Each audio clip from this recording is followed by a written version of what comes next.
Hello my loves, and thank you for joining me. It's Kirsten and today we are doing my August reading wrap up, and was it a bit of a rocky month. It was bad. Okay, the vlog you're gonna see after this one did not go to plan. So it was a rough ride. What can I say? So let's just get straight into it, shall we? We're going to do it how I have been doing it for the last few months. We're going to go over any year-long reading challenges, then my stats for the month, and then we'll get into the books that I have read. Grab yourselves a beverage, let me know how your reading month went, and let's get straight into Rainy's year-long reading challenge. You know I've been talking about this pretty much every single month, but I did complete one square. That leaves us with 3 left to go. We are getting so close to the end, and the book I read for that is Jade War. I loved this. So this was for episode 3 of Shop My Shelf. That was one hell of a chunky episode. I'll have it linked below if you're interested. Ended up giving this one a 4.5, and this one went for an intimidating series because honestly this was never going to get read if it wasn't for Shop My Shelves. So yeah, that worked perfectly. I have also used this tentatively for our fantasy as well, for the square of A Stranger in a Strange Land, because one of the characters does go off to another country and he's sent there by his family. He is very much like a fish out of water, trying to understand the different things that are going on, so definitely that can work. And thank you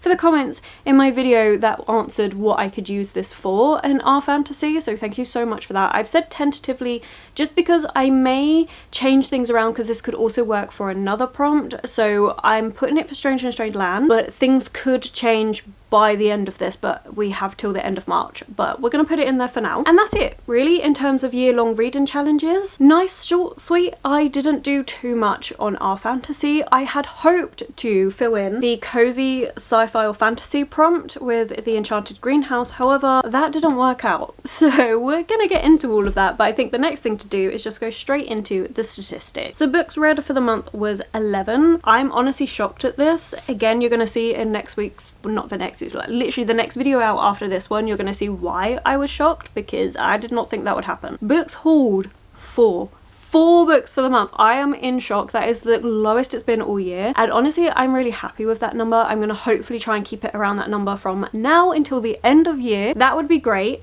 Translated books is 1. Then we've got the formatting. So I had 8 physical books, 2 ebooks and 1 audiobook. DNFs I had 3. Like I said, it was brutal. The vlog before this video, the reading cozy books vlog, yeah, that did not go to plan. Rereads was 0 in the month of August. When it comes to genre stats, I'll just do my disclaimer. These do not add up to the amount of books that I read per month, because if something fits into both categories, then it gets a 1 in both the categories. Like, that's just the way I've done it. Cozy is 1. Honestly, next year I don't even think I'm going to bother tracking cozy books anymore. Fantasy is 3.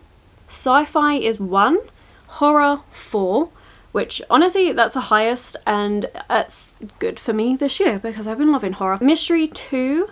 Thriller 1, romance 1, classics 0, and other is 1. Other is manga. So and sometimes actually just other random things like historical fiction, stuff like that, but it's also where I put my manga, and I don't put manga in any other genre category. I don't know why, I just don't seem to do it for that, which is, I should probably change that next year maybe. But those are the statistics. Overall not a bad month. Now if I was doing a breakdown for the percentage of my reads, which I think I might start introducing next year, star rating percentage, because obviously I've started really enjoying star ratings. I didn't think I'd keep it up for this long, so I think next year we're gonna add in the star rating percentage to these wrap up. But this month is not good. We had, I think, 60% that was less than a 4-star, which sucks. Oh god, it was a rough ride, and that doesn't include DNFs, just so you know. It was a rough ride, but okay, let's get into it. We're gonna start off with those DNFs, I think. So I had 3. One of them is an audiobook, which is All the Murmur and Bones. I'm not gonna get into it. That's coming in the vlog following this one. I will just say it's like a gothic horror with a little bit of folklore to do with mermaids. It just didn't work for me, unfortunately. Then we have 2 physical DNFs. One of them is The Cat Saw Murder by Dolores Hitchens. This one is a golden age mystery, and we're following Miss Rachel, who gets a call from her niece needing her to come up and help, and so she goes down there and all things assume from there. The problem is this is very typical of its age, so it's got a lot of stereotyping just because of your race or your size or things like this. I was then thinking to myself, what do I want to read more? Do I want to read Agatha Christie more, or would I rather read this? And I'm like, I'd rather read Agatha Christie. I was also in the middle of another book and I was like, I'd rather read that book than this. So I just decided to DNF. I may hold on to this and wait for Leandra's review. I can't remember if she's already read this one or if it's still on her list to read, but she's the reason why I picked this one up, because she said about it that she wanted to read it. So I might just message her and be like, have you read it yet? And see if she has, what she thought of it, whether I'm going to give it another try or whether I'm just going to leave this one. And then we have The Enchanted Greenhouse by Sarah Beth Durst, and I was devastated over this because I really thought this was going to be a really good read. I thought minimum of 4 stars. I loved the spell shop, and I do love the world in this. Like, I think it is beautiful and magical. I love the greenhouses. The magic system's very soft and wishy-washy, but I don't really mind about that. I loved this. Okay, I really loved the plants, the magic, the world building. Hated the characters. Hated is a very strong, okay, I hated one of the side characters, but the characters themselves were just flat. The romance, which is the main focus of this book, I think was too dragged out. It's not that it was like slow burn that bothers me, because I love a slow burn, but I just didn't believe it. Okay, I did not believe it, and if you're giving me a romance book, I've got to be invested in the characters. If this was done more like Spell Shop, where the romance was in the background, I think I would have preferred this so much more, because the world building really was wonderful, but the plot line and the romance and everything, I just couldn't get behind. It was very boring, very predictable, and while yes, predictable does work for a cozy book, because you know there's something comforting with knowing what's going to happen, it just didn't work. It is a bit of a mixture of my expectations were wrong for this book, I had them too high, but also this is really dragged out. I didn't like the messaging in this one actually. Yeah, I didn't love it. I go into more thoughts about this one, and I was devastated because I really wanted to love it, but this is actually going to be an unhaul, so yeah. I'm genuinely quite heartbroken of this. I probably am in the minority. This was the Discord book club pick for the month of August, and a lot of people did like this one. There were a few people that were like, I can see the appeal, but it's not really for me. But I was truly so disappointed, and I got almost to the end of the book. It was the last 100 pages and I put it down. I'm like, I just can't do this. It was such a shame, because I think it started off really strong with the world, and honestly those greenhouses were amazing, but this just didn't work, and I'm so upset with it. But we're gonna go through all the books now. I have to admit it is a bit of a lackluster reader month, so I'm really sorry. I might actually save my favourite books for last, because it really was a lackluster reader month. Yeah, I think we'll do it that way. Okay, so I'm gonna mention an audiobook that I did finish, which is The Last Gifts of the Universe. This one was for my Patreon TBR jar. They actually had an exclusive video where I was catching up with all of my TBR. If you don't know, my top tier Patreons have access to my physical TBR, and they can put in books that they think I should be prioritising, as well as giving me one recommendation that's not on my TBR. This was Danny's, and this is a cute cozy sci-fi, and I liked it enough. I think I gave it a 3 star. Honestly, it's really got me, not this book in particular, but just how the cozy reading's going is like, maybe I just am not a cozy reader anymore, which I'm so sad about, because I love cozy books, but it just, anyway, we're not going to do that, Crisis. Okay, we're really not.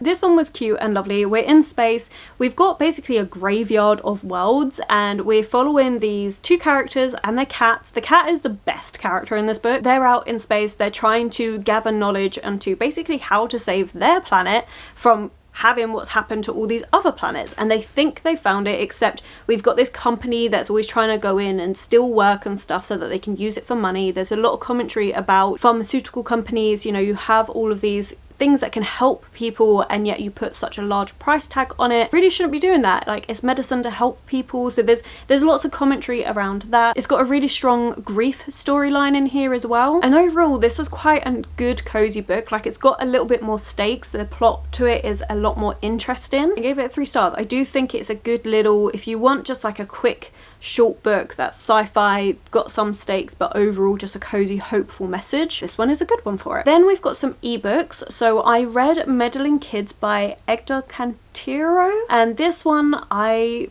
enjoyed more than what I thought. Okay, so I only gave it a 3 star, but it was so entertaining. It was very much Scooby-Doo, but for Stranger Things. Like, it was so fun and entertaining. It's just basically like the Scooby-Doo live action film, but make it with eldritch horror. Like, it was campy and cringy, and I really liked it. Like, it's not the best written book, but I did like the writing style. Like, it was very experimental, which I think worked for how the book went. This was just a lot of silly nostalgia fun. Like, would I recommend it to loads of people? I don't know. Honestly, I don't know. I don't think I'd ever recommend buying it. Go get it from your library or something. But it was just, like, if you want something that's a palette cleanser, very different to other things you've read, and also is a little bit campy, cringy, then maybe give it a try. But I just had so much silly fun with this one. Like, it's slow in moments, the ending is outlandish and stuff, but I enjoyed it. I also talk about it a lot in quite a few videos, especially the vlog after this one. It was good fun though. I don't know how I would recommend this one to people, but it was good fun. And then the next one I read is Death at Morning House. I'm not going to go into this one because that is in the vlog coming up. Safe to say that I think the Truly Devious series by Maureen Johnson is the much stronger series, and I would recommend starting with that one. I gave this one like a 3.25. I will leave the next video coming to actually go through in detail with that one. The reason why I'm keeping that one a lot more vague is because the reading plans for that video went absolutely out the window, and it ended up being more of a challenge to try and get out of a reading slump. We had 4 days to try and get out of a reading slump, and I tried all sorts of different tips and tricks to see what I could do, like what would work for me to get out of that reading slump. So I'm being a little bit less about the books that I read for that, because it was solely to get me out of a reading slump. So that's that video, which also for that one I did also pick up a manga, and I went with Moriarty the Patriot volume 6, and I gave this one a 3.75. This is like my comfort manga series to read, because it's like I don't expect amazing things from it, but I do enjoy it because it's a retelling of Sherlock Holmes, looking at how Moriarty became the criminal mastermind. So I really enjoy this series, but yeah, it was a whole video where I really struggled. So I'll have it linked below when it's live. It was a time, although if you're on my Patreon you should have access to this already. So that's all that. Okay, well, we'll just continue on. So I did do the full moon readathon this month. For that I read 3 books. Death of a Bookseller, which I also read for my readathon, the Relaxing Readathon. This one came out as a 2.75. It's so disappointing. Nothing happened. So this was like meant to be like a obsession story. Yes, you do have the obsession there, but it's not like You by Carolyn Kepner's. Like, this just went nowhere. There's not even a death. This is so misleading. The title is so misleading. I am unhauling this book. I just don't think it was worth it. It was so boring. I actually really liked the start of this book. I thought the first bit of this book was actually really good. Like, you're setting up all of this unease. You've got the main character Roach, who is clearly like obsessive and worrying to a strong degree, and I was like, oh my god, where is this gonna go? Nowhere is the answer to that one. Absolutely nowhere. I think this was marketed as like a thrilling obsessive story, and it's not that. It's actually something different, which you don't get from the synopsis, and that's kind of misleading. So I've given this a 2.75 and we'll be unhauling. We then have Frankenstein's Monster. I did finish the book. I was just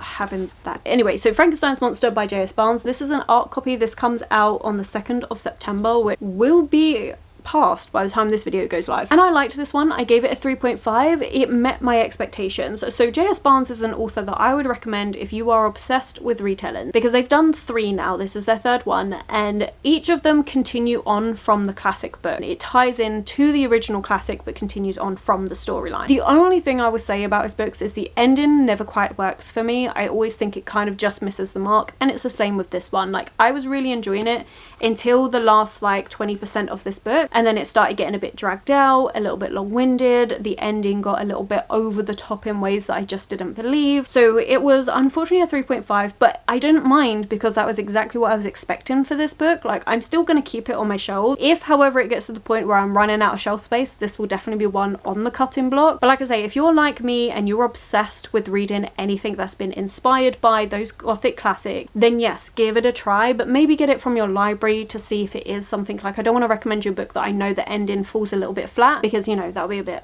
disappointing. So I would say if you're really obsessed with it and you want to try it, get it from your library to see if it's your sort of thing. I'm still pleased that I read this one, and I did read this one for the full moon readathon for like the goblin prompt, and this one was for the spider and also the zombie. And then lastly for the full moon readathon, I read The Library at Hellebore by Cassandra Core. This one I gave a 3.75, and do I know what happened really? No, not at all. This is just a really weird, really gross book. There is loads of murder. We follow our main character, oh, what is her name? Alyssa. Alyssa ends up waking up in this academy, and she's like, how the hell did I get here? Why am I here? It's an academy for people with world-ending abilities, basically. Except they don't really know why they're there. Like, the lessons are just like more torture porn fest than anything else. The teachers don't care if you kill each other. Nobody really understands what's going on. And then we do get two timelines. So we get the timeline of when Alyssa first arrives, and then we get a timeline after this horrible event that happens, and they're all trying to survive. It's weird, it's gross, it's really fast paced and a little bit difficult to follow in certain fight scenes, and there is a gaping hole that I still have that I want answered, which is making me want to reread the book because I feel like there are breadcrumbs for it if I'm looking for it. But this is not a book I'm going to recommend to anyone, but also kinda would if you are fine with heavy body horror and you want eldritch horror and it just being a gross time. Read it. Like, this is the thing, right? So I weirdly liked this. Could I tell you why I liked this one? No, but I did. Okay, I did enjoy this one. I gave it the 3.75. Like, it's a low 4-star read for me. This is not going to be one that I would recommend to everyone by any means, but it just, there was something about it that I could not tear my eyes away from the page. Like, I was so invested and horrified all at the same time. I still think this wasn't marketed correctly. Like, it's meant to be like dark academia horror. The dark academia part of it's not really a part of it in terms of what I think dark academia is. It was my favorite book that I read for the readathon, and honestly I would say one of my favorite, well, okay, no, not really, but out of all the 3 less than 4-star reads, this was definitely my favorite that I read out of those. Then we're moving on to a 4.25, and that's Paladin's Hope by T. Kingfisher. This one was a bit disappointing because I really thought this would be 5 stars. It's just because it's too short. I don't actually have a vlog for this one. I read it between videos, and I like this one. This is part of the Saints of Steel series. It's book number 3, but it's book number 6 in the overarching White Rat series. This was good, okay? We've got like almost like an escape room that our characters are in. We have a gay romance. I wanted it longer, okay? I wanted longer so that the romance had more time to blossom. It felt a little bit rushed. The escape room I liked, but I just think I wanted more page time. This is the shortest book so far in that series, and I wanted more. I wanted an extra 100 pages. I think if we'd got that, this would have had a higher rating, but it felt like everything was just that little bit too rushed. I love the characters in this one though. I think this one's got some of my favorite characters. I love Galen, who is our paladin. So the paladin series, I should say, we're following a series of paladins whose god has died, and it's them just trying to like survive, get to grips of everything that happened afterwards. The Temple of the White Rats takes them in. So we have Galen, who is our paladin. We then have Piper, who is a doctor that can like see the last moments of death. It's pretty grim. And then we have gnolls, and oh my god, they're my favorite. Okay, so we're not following the one that I thought. So Brindle is my absolute favorite. He is in this book. Brindle we actually meet in Swordheart, which is the 3rd book you should read in the order of the Temple of the Rat series, and that's when you meet Brindle, and then Brindle makes an appearance in the 2nd and 3rd in the Saints of Steel series. You don't need to read them all in order, but I quite like having all of those little tidbits in the right order and stuff, and I just think it's really cute. However, I will say actually this book, so I haven't read the first 2 books in the Temple of the White Rat series, which is the Clockator series. I think you should probably read those books before going into this, because there's a lot of talk about these clockwork beings, which you're going to get in those first couple of books. So I definitely want to read those before I go on to the 4th one. I think that would really help. But we do have Brindle, which I love, and then we also have another gnoll, which oh my god, I love these creatures so freaking much. They are my absolute favorite. And he's Bear Stripe, okay? He is so lovely, so lovely. I adore him so much. I don't know what it is about them, but I love the gnolls in this series. Like, it's just they're the best.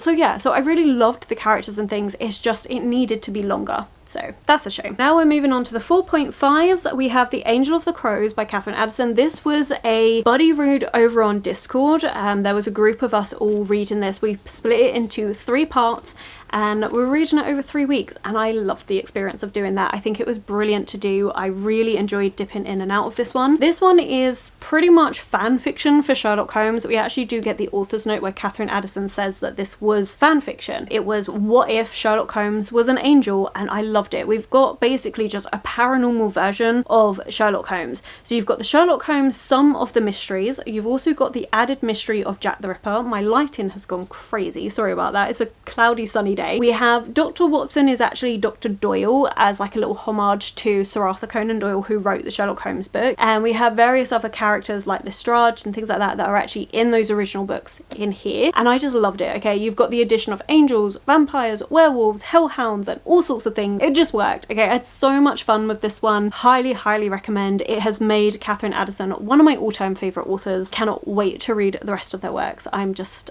in love. I really enjoyed that one. And then of course I did read Jade War and Jade Legacy. So I read Jade City at the end of July for episode 3 of Shop My Shelves, and I also read Jade War and Jade Legacy. I read the whole trilogy inside 2 weeks. It was an insane task. Both of these books got 4.5. I will say for Jade Legacy there was a point in this where I'm like, okay, we've gone too big, this is drawn out too much, because this one book spans like 12 years or something. It was an incredibly long time. It kept jumping around. Personally, I think this book should have been split into 2 books, and then we wouldn't have had so many time jumps, and I think that would have been perfect. I think that would have been a 5-star. As it is, this still made me cry so much. Like, I was in floods of tears at the end of this book. This was such a reading experience. Like, I cannot tell you how much joy I had from reading this series. Like, it was so worth it. I am so pleased I read them back to back. Like, it was just wonderful. It was such a brilliant experience, and I honestly, I loved it. The whole series I would say is a 4.5. These 2 books were 4.5s. I think this one was like a 4, maybe a 4.25. I thought it was just fantastic, this whole series. If you don't know what it is the Greenbone saga. We're following this Greenbones family. Certain people who are known as Greenbones can use Jade. It's an enhancement that can make you super strong or super fast, or the different abilities. The control of it is split over these main 2 clans, and they are at war with one another. And so you're seeing this war span not just this country, but pretty much the world. It is so intricate. It covers everything. Everything that you can possibly think of, it covers in this book. Well, this series, like, it is so well done. You really get to know your characters. You're following them from when they're young to when they're growing up. You're seeing them have families and things. Like, it is such an epic series. Like, the scope of it is unreal, but I really enjoyed it. Like, definitely one that I would reread, is one that I would recommend to people. I think this series is so underrated. Like, I know it was having loads of hype when the 3rd book especially was coming out, but I feel like it's kind of dropped off, and it shouldn't, because I do think this is so intricately plotted. It is exceptional, and the payoff was worth it. Like I said, floods of tears, and I don't cry easily at books, but this one got me, like, floods of tears. The 2nd book to make me cry this year, I was just devastated. I was so devastated. Like, it was brilliant. So I loved this.